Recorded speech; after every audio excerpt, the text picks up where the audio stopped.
Hi, my name is Daphne Mazarura, and today I'm sitting with Wongai Mnatsi.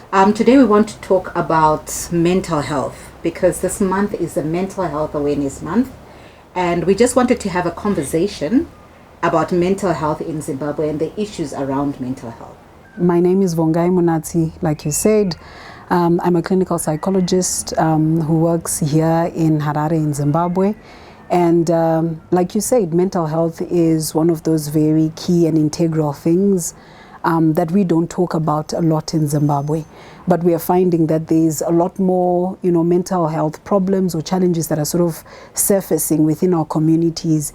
And as it is Mental Health Month, we want to really talk about mental health and have conversations about mental health so that people can know more about what it is and all of those kind of things that, people at home might have questions about. Okay, great. So I want to understand where your passion for mental health comes from. Okay. And maybe just explain to us what mental health is. Okay. So I suppose my passion for mental health comes from childhood. I think that was one of those things that I grew up seeing. I had family members that had, mental health problems. But I think at that particular point in time, I didn't actually, see it as mental health problems. Okay. I looked at it as maybe just a passion to become a psychologist. Okay. And so I would be that person that would kind of walk into the room and see that, that one is sad, that one is happy, that one is upset with the other. Okay. And I constantly say, I gave my mom a number of gray hairs, because I would always sort of critique her parenting styles, and say, maybe you could have said that better, or maybe you could have done that better. And always then, just kind of a heart for, what's happening in people's minds, what's happening in people's hearts. And the passion grew from there. And so I think as I grew older and I was in high school, and you needed to make a decision in terms of career path, and you finish your O-level and everybody's asking what are those three subjects you're going to do for A-level, I decided to go in the arts direction, and everybody thought Wongai talks a lot, so she'll probably make a good lawyer. Okay. And then when things sort of shifted and turned and changed, and then I said, look, I want to become a psychologist. A lot of people didn't understand what that was. Mm-hmm. They also didn't understand, we're in Zimbabwe. Let's be real and serious about a career path. How is that going to produce for us? What is it supposed to do? Like, what's that? I know that pressure. Yeah. I know that pressure. Yeah. So there has been a buzz about mental health. Yeah. Over the last maybe 3-4 years. Yeah. And I think we really started to hear about it with COVID. Yeah. With the rise of COVID and people having to be locked inside. And it sort of came about as people needed to have a mental health awareness because of COVID. Yeah. But like you're saying, there was always mental health issues. Yeah. Like since way before COVID. Yes. Can you explain to us what mental health is? Okay. So according to the World Health Organization, right, mental health is a state of well-being in which a person is able to do their best. Okay. They're able to cope with sort of normal stresses of everyday life. They have good relationships. They function well, whether it's at work, at home, at school, and they live up to their full potential. Okay. Right. So when you look at all of those sort of things that I've spoken about, that's what sort of encompasses mental health broadly. Okay.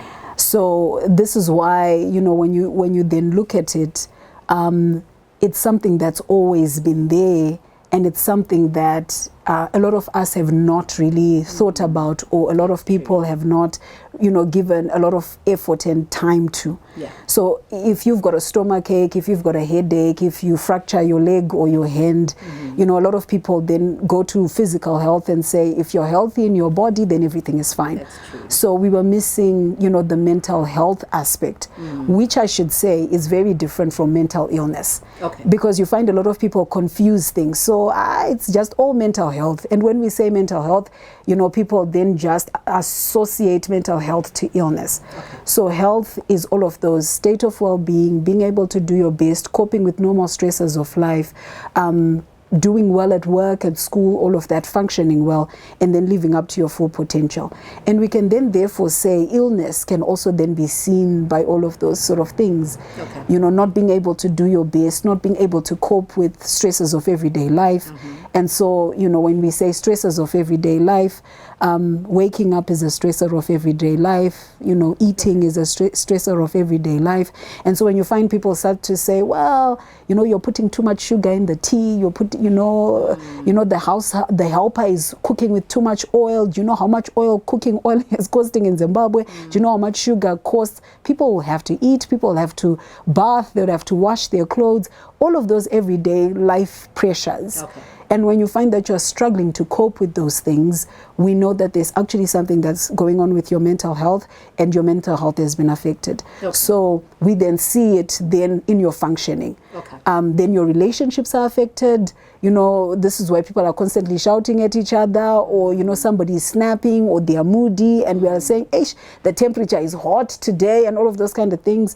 When, you know, your mental health is not well and you're not okay, actually your relationships suffer, your work suffers, whether it's you've got a formal job, or whether you're an entrepreneur and you're working by yourself, or school for children also suffers. Okay. Yeah, and you don't live up to your full potential. All right. So am I allowed to say mental health conditions? Yes, You know, people say things, Yes. and sometimes it's medically wrong, Yeah. you know, because then it comes to the place where then now you're almost discriminating people. Yeah. So am I allowed to say mental health conditions? Yes. All right. Yes. So let's talk about mental health conditions that you have experienced as a clinical psychologist in Zimbabwe. Okay. Yeah. So maybe we can talk about it in age groups. Okay. So we've got the elderly, and then we've got them. I don't know what we call them. The middle middle ages adulthood. and then we talk about adolescents, teenagers, and then we can talk about the young children, because I believe everyone is going through. Everyone has emotions, and everyone is going through their fair share of emotions. Yes. But I think also that at different stages of life, there are different conditions that are common with the different stages of life. So I don't know how you want to break it down. Okay. But maybe we can put it in stages. Okay. So that it can be relatable to people watching. You know? Okay. Yeah. All right. So I'm glad you've called them conditions, mental health conditions, because initially, you know, this was one of those things that made it difficult for people to accept that they have, you know, a challenge or a problem. Because in the past, the phrasing and the wording was always disorders. Oh, okay. So the moment you come and say, I have a disorder, All right. you know, definitely I'm going to be extremely defensive, and I don't want to have a disorder. Nobody wants, you know, to have something disordered, particularly when we are talking about the brain. So this is where a lot of the stigma, you know, around mental health, you know, was coming from, and people would then deny having, you know, any conditions or an illness. And so this is again one of those big challenges that we have in Zimbabwe, and across the world, and you know, across the globe.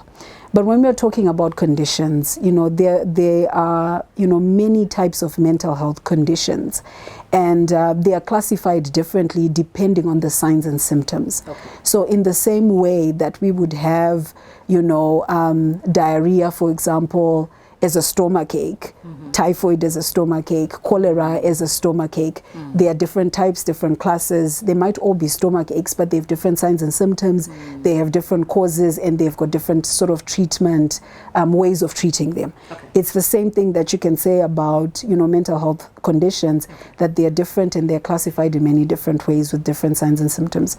If we start looking at children, we find that we would say that a lot of conditions for children actually start in the womb, where you find that, for example, you can predispose your child to have depression and to have anxiety from the womb, right? That's interesting. Yeah, so it might manifest, and your child might begin to see this when they're maybe in adolescence or in adulthood, when, you know, stressful events are happening, but it could have actually started in the womb.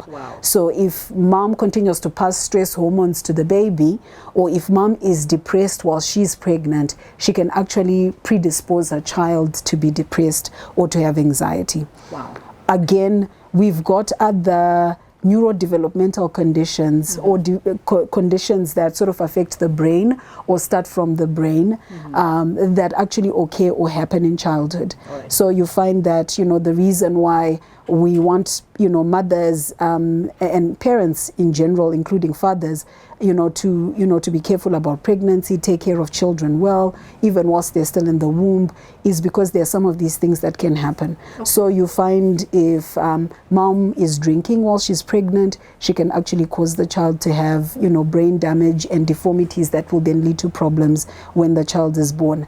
If also mom is using substances that, again, you know, banje, all of these other substances that young people are using, that again can cause problems. Okay. If the child also has delays, let's say, for example, there are complications during the birth, and that can be so many different things that can again cause the child to not be well. Again, usually when the baby doesn't grow as well as we would expect, and their birth weight is less than 2.5 kgs, we find that a lot of the times that can actually cause complications because development would not have gone as well as would have wanted it. Right. So this is where you find that, and we are seeing quite a number of cases of autism, okay, which is a developmental condition, intellectual disability, where the child is not able to learn and grasp concepts as easily as others. Okay. And that can manifest in different ways, where you find that, you know, in the borderline intellectual functioning, these are the kids that we used to say, you know, they're slow. Yes. You know, yes. Yes. I was about to say, like, you know, we have those. Yeah. We used to... We're not nice to those kids. That's the honest truth. Yeah. Well, because, I mean, they had many types of stigma attached to them. Yes. Because these are the kids that, if the education system doesn't permit, these are the kids that we find in progress class. Yeah. Yes. And yet a child actually has... he has health, or he or she has health issues. Yes, definitely. And the unfortunate thing is that sometimes, you know, parents don't pick this up early enough, okay, and therefore they don't, test their children so that they know what's actually going on with their child, okay, so that they can actually help them to learn. So in most cases, children will be able to learn. They might have borderline intellectual functioning. They are slow at grasping, but they are able to learn. Okay. It's actually just how they learn, okay, and what actually is, you know, the challenge or the problem. And so this is why, you know, those psychometric tests are important, where you actually then try to find out what's actually the problem. Is it that my child can't read? Is it that my child can't write? Is it that my child is processing information slowly? Is it that their memory is that, you know, is what's affected? And you'd find that a lot of these children are, like you're saying, stigmatized by others at school. They are in special class. Yeah. A lot of the times, you know, because no one is paying attention to how they learn, people are not picking it up. And because they don't have any sort of deformities, you know, that you can see, like, for example, a dysmorphic face, like as in Down syndrome, or any other form of disability, you know, parents assume that they're okay. And because they assume, and even sometimes when teachers don't understand this, they can assume that they are okay. And when they assume that they are okay, they are simply saying they need to work harder, they need to work harder. Wow. And this is how the report keeps on coming. They need to work harder, they need to apply themselves. But people won't actually realizing that they're working harder than, you know, the average student in a class to try and grasp information. And this is how you find that homework then becomes difficult, right? Because in COVID, during COVID and lockdown and homeschooling, and parents having to be the teachers of their own children, there was a lot of frustration. Why aren't you grasping this? Why aren't you doing this? Why? And I hear parents say this a lot. You know, I know about Tamba, they're very playful. But why wouldn't children learn if they can? And remember, children love to be praised. They love to, you know, get the stars. You know, remember when we're in grade 1 and 2, you know, and, you know, you'd get all of those stars, and then you'd get, you know, it would be lovely to get all of that. But if your child is struggling, and there could be actually something that's going on with their learning. So it's something to kind of look out. Sorry, that is so profound. I think there's a lot of parents out there who are struggling with their kids. And because our world has become so fast-paced, you know, you find that parents don't even have time when they get home to actually assess their kids. But I think the school report that then comes, is not satisfactory. So you find parents are sending their kids to extra lessons, and they feel burdened by their own kids, but without the knowledge that this child is actually the child actually has a condition. Yes. So please, can you just enlighten us on how we can identify some of these conditions as parents, because I feel like a lot of children are neglected because of the stigma that comes as well. And I think because of our culture, it's not easy to accept that your child has a learning disability. But on the ground, that's the reality of the situation, that the child is actually struggling. Please help us to identify, how do we identify that this child actually has a learning disability, or in medical terms, I don't know, there's different kinds of conditions that come with children. And I want you to help people to understand from an early age, like probably your grade 1 or preschool, or let's talk about primary level, because these kids then struggle when they go to high school, and they have no desire to go to high school because of their esteem has been affected a lot, you know, because of the stigma that comes, and because our education system, I believe, sometimes teachers are not taught how to deal with the different kinds of conditions.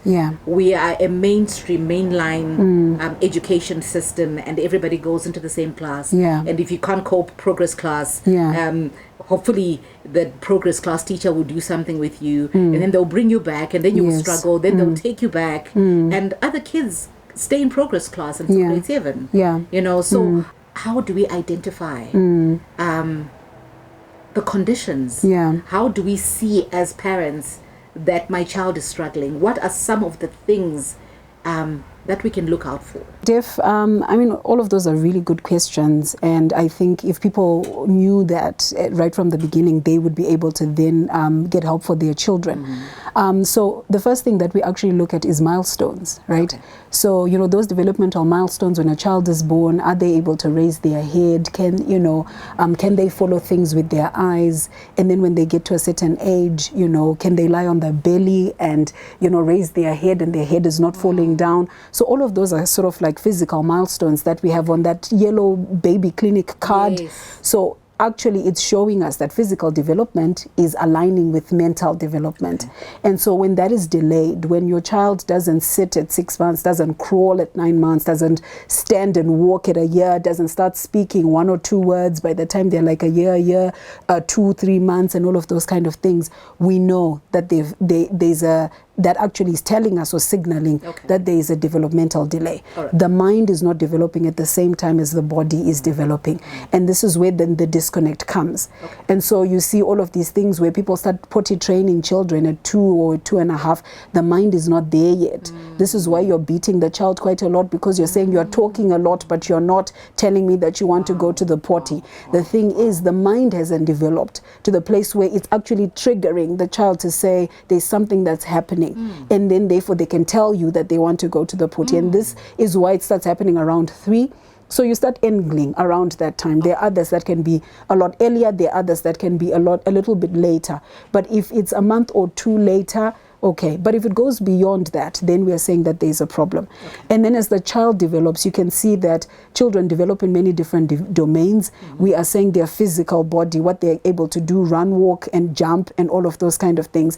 If there are delays in that and they cannot do it at the age that others can, there's a challenge. Again, with milestones, again, the things that we call fine motor skills. This is what helps your child with holding the pen and the pencil, and this is what happens with opening, you know, buttons and tying shoelaces. But you find that when your child is struggling to do that, parents usually compensate. You start getting Velcro patches because you know your child can't open the zip, can't, you know, close the buttons or open buttons. So you're taking things, you know, that are fasteners that are just pulled apart. But what's happening is the fine motor skills are not developing well. By the time they go to creche or they go to grade 1, they are not able to write. And then you're starting to say, oh, pencil grip is a problem. It's actually that there was no practice of those things at a stage where they were supposed to, and we compensate. Even social development, being able to play with others, missing you when when you come, when you're away and when you come back home, being able to separate from you and not, or struggling to separate. All of those things are things that can actually show you when your child cries a lot when you leave them ku creche. That's actually a big challenge. They should be able to say, oh, okay, mom is going, she's coming back. Okay. But when they have a difficult time, separating, that's a challenge. If they're also very free and can just go with anybody, that's again a challenge. If they so we're talking about the social domain, because that domain again is what shows us the autism sort of spectrum and those kind of conditions. So your child must be able to smile at you, respond to their name when you call them. They must be able to read your facial expressions, whether you're happy or sad. They must be wanting to interact with others. They must run when you come back. They must show excitement that they have seen you. But if they're playing alone, don't want anybody to interact with them, don't want to be close to anybody, you know that something is actually going on. And it's telling a lot. And as they grow older, that delay that you were talking about in terms of school, where the teacher says that, everybody else has grasped the concept, but they haven't. And no, I think we need to have them repeat, or I think we need to work on them. They need to go to progress class. That's actually telling us that there's something that's actually going on. And then also in terms of energy, you hear kids saying, no, Duracell, Daddy, they're always about out and about, they're always doing stuff, right? But there must be a level of energy that's contained, and then there's also a level of energy that's sort of outside of, containment. So you find that with ADHD, which is a condition around, poor concentration and inability to focus, when kids have that, they're all over the place. They will turn, the room upside down in a few minutes because they cannot be contained. They are very hyperactive. They're forgetful. They're fidgety. That's the child that's in a queue and everybody's being told to stand in a straight line. They can't just stand. They're poking others. They lose their tie. They lose their socks. You can't find out, you're wearing the socks. How did you lose the socks? Things like that. They lose a lot of their stuff. And you're constantly complaining, how'd you lose this? How'd you lose that? And then they're easily distractible. So something's going on outside. They're checking. They're wanting to go there. They can hardly be contained and actually sit down and focus. Again, when you're having problems with homework takes a long time. The child is resistant to do the homework. You have to call them. You have to spend hours doing the homework. And, sometimes they sleep late, or sometimes you have to wake them up very early because they can't go to school without doing the homework. All of these things are signs, but a lot of the times, like I was saying, parents will just, brush them off and say, no, you're playful, you are, not focusing, if you could only focus. But the thing is, maybe what if I can't actually focus? I want to, but my mind and the part of my mind that's supposed to help me to do that is not working as it should. And that's why you're seeing all of these problems and challenges. But, it sort of grows and changes as people mature, right? And they go to high school. This is where you find that they're a lot more sensitive about not being able to do things as well as others. So you find they'll walk into a classroom, they'll walk into a space, and they figure out very quickly, especially if they've got learning difficulties, that, you're doing 4 subjects, at least in our era. And then now, grade 7 has got, colors and all of these other things, But as they go to Form 1 and you've got 9 to 11 subjects, if you're struggling, the struggling then becomes worse, and it becomes even more apparent. So the more you fail, the more your self-esteem goes down, the more your peers laugh at you, the more, you start having all of these feelings of inferiority, not being good enough. This is where you find that, people are saying, well, it's puberty, it's adolescence, being a teenager. But this is where you find a lot of withdrawal, a lot of anger, a lot of, acting out that adolescents sort of end up doing, a lot of them trying lots of things, maybe if I do a bit of weed, I might, it might get better. If I drink, maybe it might get better, or simply just dropping out of school altogether, and I'm not interested. And it's always a problem to, sort of to focus them. But what's actually happening is they're crying, and they're saying you're missing what's actually going on with me. And expectations are also quite high. I can't tell you the number of kids that are in Form 4 that I've seen that are depressed, that are anxious about exams, and that have, are crushing under the weight of the expectations of their parents. I remember one of them saying to me, I feel like they're trying to correct mistakes that they made with my siblings, and I am, the product of all their hopes and their dreams and their expectations, and it's a weight and a heavy burden that I cannot carry. So I'm about to write an exam, and my parent is thinking they're motivating me, but in actual fact they're crushing me under the weight of the pressure of their expectations, because they want 11 A's, And I feel it in myself, and even as life has been going all of this time, I've never been an 11 A's kind of student. And so am I going to disappoint them? Am I not going to be good enough? And if I'm not good enough in my parents' eyes, I can't be good enough in my own. That is such an emotional, I think it takes me back, to how we're raised. I feel like there was a lot of bashing. There was no time to try to understand just what the child was going through. And I think in our next segment, we'll talk about parenting versus, just parenting and how do we bridge the gap, because sometimes if the kids are not pushed, sometimes they tend to linger and not perform at their highest, because sometimes some parents do actually understand the potential a child has. And then there is pushing, like what you're saying, from this child writing O levels, that there is pushing where their parents probably grew up in a home where the expectations were always high. And probably their other kids didn't perform because they were pushing back, They were pushing back the pressure that was coming in learning that all kids are different and all kids perform differently. So in our next segment, we can talk about that. But now, can we talk about adults and the common conditions were found in Zimbabwe? Okay. The common conditions that are found in Zimbabwe, particularly with adults, depression has the highest prevalence. And now I think it's really kind of followed very closely by substance abuse. Because that's become, a huge issue, especially with our young people and also our young adults and also a lot of professionals. You hear a lot of people saying I'm a functioning alcoholic or functional alcoholic, exactly, a functional cocaine user, all of those kind of things. And then the other one, that was quite high as a result of COVID was anxiety. Because, if you've got a pandemic like that doesn't have a cure and a change in lifestyle and the way that things were done, anxiety then became one of those very high things. And then again, trauma is quite high. We've got all of these things around domestic violence. We've got all of these things, around different forms of violence. And again, with COVID, that was something that was quite high. And if you then also look at our past and a liberation struggle and all of those kind of things, trauma is quite high.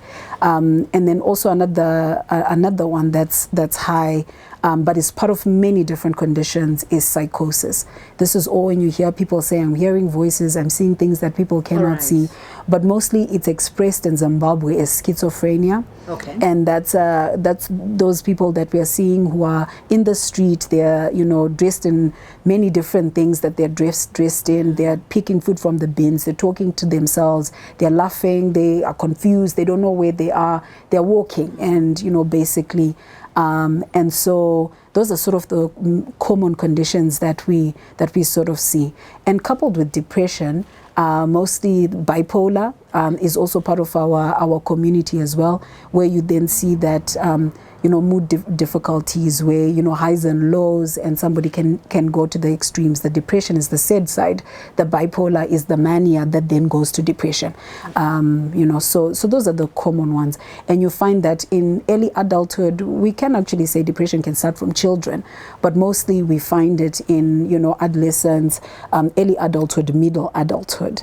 And then we're seeing a bit of it maybe within our pensioners and people that are growing older, when you see the economic situation in Zimbabwe and all of those issues and challenges. But then it can also then take a different turn with adults, with things like, Alzheimer's, dementia, with our people, more in the elderly sort of age range. People are forgetting things. People don't have the capacity to the executive functioning that enables them to work, organize things, think about things, and all of that will sort of be deteriorating, and then they're not able to do things well. And this is where you find people saying, it's sort of some of those conditions, and we've known them, they've always been there, and we've always spoken about them for our elderly, but we haven't actually realized that they were mental health conditions that needed to be discussed. Hey, we have covered a lot. My mind is just spinning about mental health, but we need to wrap it up. Thank you so much. This is just, it's like education of the things that we're seeing around us all the time. They are not expressed, but we can see them. Yes. And as our culture, we don't actually, we see people and we leave people, because we're just like, oh, that's the way they are, But I really think that, as we unpack mental health, in our next segment, we're going to be talking about depression and anxiety, as well as trauma. Then the segment after that, we're going to talk about substance abuse, and then we'll wrap it up talking about romantic relationships. And hey, Mjolo. For life. Mjolo for life. I mean, that is the common statement, everybody's talking about Mjolo, So please stay with us. We're going to have 4 segments on mental health, and we are wrapping it up. And thank you so much for listening. Thanks, Steph. Thanks, Songai. Bye.